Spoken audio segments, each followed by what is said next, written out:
ఇక్కడ 10 రామచిలుకలు ఉన్నాయి చూడండి. వరుసకి 4 చొప్పున ఉన్నాయి చూడండి. ఇలా 3 వరుసలు ఉన్నాయి చూడండి. ఒక్కో వరుసకి 4 చొప్పున 3 వరుసలు ఉన్నాయి చూడండి. 10 రామచిలుకలు. ఇప్పుడు ఒక రామచిలకను తప్పించి 4 వరుసల్లో వచ్చేటట్టు చేయాలండి. అది ఏ విధంగా చేయాలో నేను చేసి చూపిస్తాను చూడండి. ఈ పై రామచిలక తీసుకొచ్చి ఇక్కడ పెడతానండి. వరుసకి 4 అవుతాయి చూడండి. ఇప్పుడు వరుసకి 4 అయినాయి కదండి. ఇప్పుడు ఒక వరుసలో 3 వస్తాయి చూడండి. ఉన్న వరుసల్లో 4 వస్తాయి చూడండి.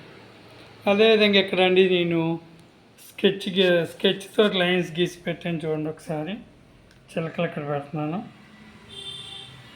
ఇక్కడ ఒకటి, ఇక్కడ ఒకటి, ఇక్కడ ఒకటి పెట్టి ఇక్కడ కూడా 10 ఉన్నాయి చూడండి. ఇవి 3 లైన్లో ఉన్నాయండి.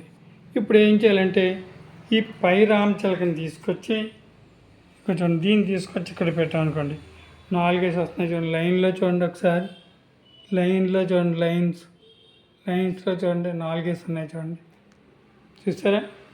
లైన్కి ఎన్ని వచ్చాయండి? 4 వచ్చాయండి.